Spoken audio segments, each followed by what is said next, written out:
Hello everyone, Demoli, your final super analyst. And unfortunately, Arsenal lose again after many games played. Credit to the guys, credit to Aston Villa. And do you know what? We actually spawned at Villa Park. And in this video, I have to break down where Arteta actually gets it wrong from the lineup, from the tactics, and where he should have actually changed the mentality. So let's go into it. So in the first half, you can actually see how stretched the midfield is. Zubimendi, Declan Rice, and Odegaard are very far from each other to the extent that Villa midfielders and attackers are collecting the ball from the halfway line, then turning straight to our defenders. Then another thing in the first half is that our fullbacks were inverting too much to the extent that Rice is playing more with Emery Side, and this is leaving gaps for the likes of Rogers, who we know that is very quick at turning the play, teasing Ben White. Fortunately, the goal in the first half came from just a reward cross. But what is the good of these players in this zone where Matikash just came from behind? If you can see in this picture, Matikash is not even in the picture. Then he came from behind to score the goal. So that was actually a poor defending. Given the likes that Calafiori should have looked at his back and noticed that why someone is free up there. Then the cross just came like that and let it go. So here comes the second half. Congratulations on Mikel Arteta bringing Leandro Trossard and Victor Gyökeres.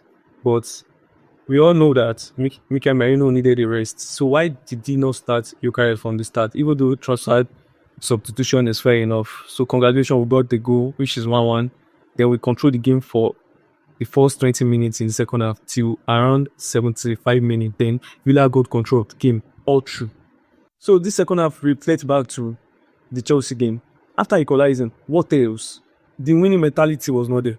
That was why I told you guys that if Chelsea hadn't had the red card that day, they could have beat us. So I believe Arteta should learn from the Chelsea game, but he didn't learn. There was no winning mentality after getting the goal. It was as if it was Aston Villa that equalized. So this is where they get control of the game. They were attacking and attacking and attacking, and we're committing fouls. We're playing to the ends, doing everything. Unfortunately, Leandro Trossard went out again after a calf injury.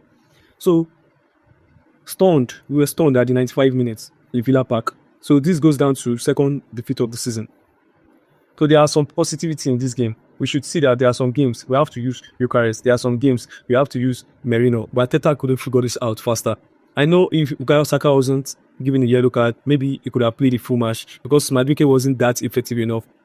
And injury crisis cost us the loss also, we can see. But I believe this loss is not as painful as the Chelsea loss. We see this because Aston Villa is actually a team that is playing very, very well right now. So guys, let's just look at this, that another loss, but we are still top of the table. Although the other teams should play now, but I credit Aston Villa more because Unai Emery showed that he's actually a top-class manager.